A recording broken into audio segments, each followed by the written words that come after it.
This video should go a little bit better. Um, Thank you for helping me work out some of the kinks with the delivery yesterday. There are a couple of settings that I needed to change and a few things that I still have to work out as far as emailing and group emails and whatnot. You can't copy and paste just by Control-C, Control-V into Campus Web. There's a particular way that you have to paste materials, otherwise all kinds of text formatting and HTML formatting gets corrupted. So with that, I want to start our second video, and this is just designed to give you a little bit of an idea for who I am and what has kind of motivated me to move along this path and end up where I am today. So this is me at Assumption, which is a Catholic school that I went to in Bellingham, Washington. Really great for understanding systems of knowledge, and it made me really, really smart to go to that school. Didn't like the uniforms, the deadly collars there, but it was the 80s, so. And then, like many folks in high school, I ended up being in some bands, punk bands, hardcore bands, some metal bands, and this is one of them, band called Failure from high school, kind of our crowning achievement. And as we get to the end of the clip here, you can see that's me there in all my teenage angst. Throughout all of the teenage angst, was always very into science fiction. Very much believed in a world where you were in charge of your destiny and you could do as many good things as possible. And I was a skateboarder, still skate, still have a board. Now I do more snowboarding and other things, but very much a part of my identity as a young person, kind of being that punk rock against the grain kind of individual sport enthusiast.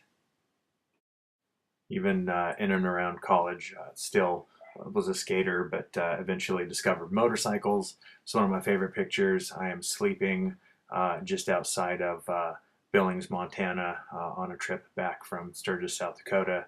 And people used to joke, you can't sleep on a motorcycle, but you actually can. I slept for like 8 hours straight.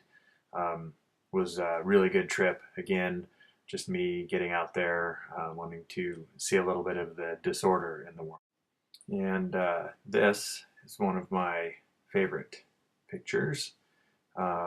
This was my first day of college at Western Washington University, and was very much all about long hair and identity, and again just kind of being a little bit against the grain, but started to really develop that interest in understanding systems of knowledge and education.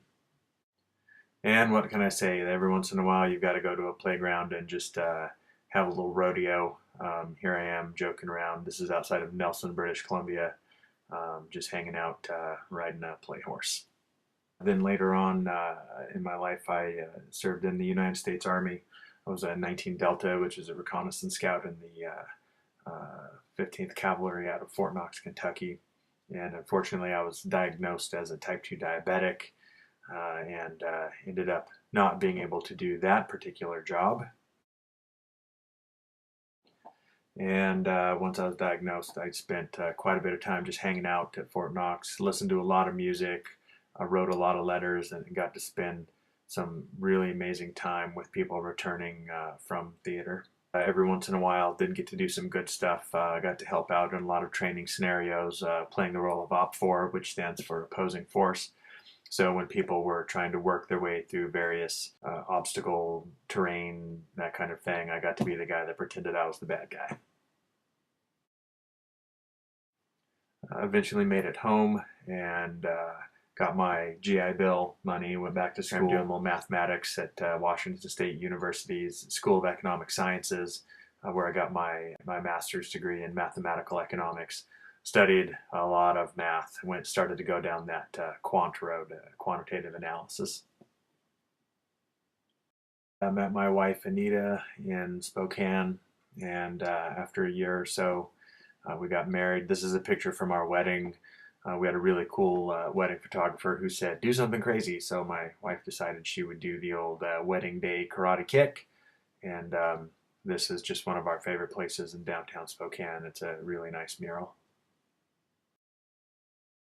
This is my girl Jocelyn, and she's a really great kid to work with. And she's developing quite a knack for science. Forward to this summer because she and I are going to get to spend a lot of time together forming hypotheses and testing them.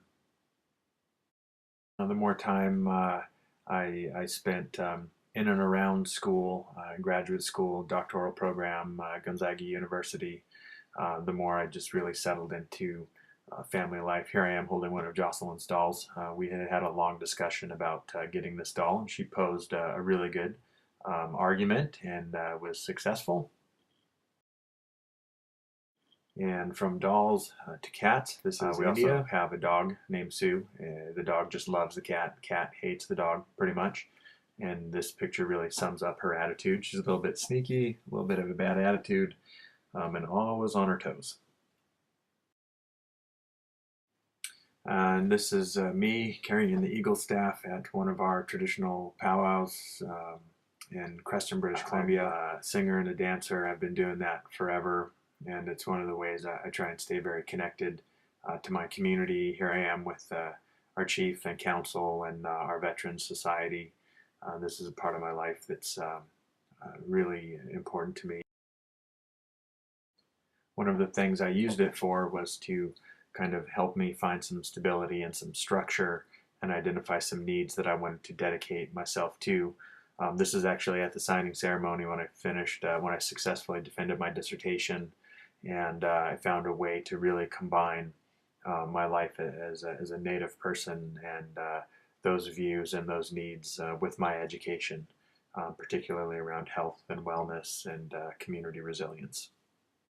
By combining some of that mathematics with some of that yearning for identifying structure and organization, I was able to take my dissertation research and present it some really great places, including MIT's Collective Intelligence Conference, sponsored by the CI Labs, and that was really great. I got to present with people from all around the world on a really exciting topic. That was kind of my marquee top-tier conference presentation. The other place that I present quite a bit is at INSNA. I present kind of different topics, different from what most people would expect. Some very strong empirical evidence and research regarding complex social behavior and social networks. So every year, this is a great conference. I teach in an MBA program at Gonzaga that's geared towards getting young Native people their Master's in Business Administration.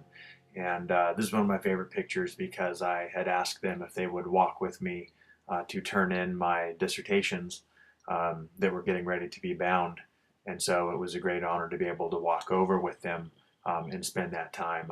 Obviously, it wasn't a part of the course, and I asked them if they would like to go, and they unanimously decided to walk over as a group.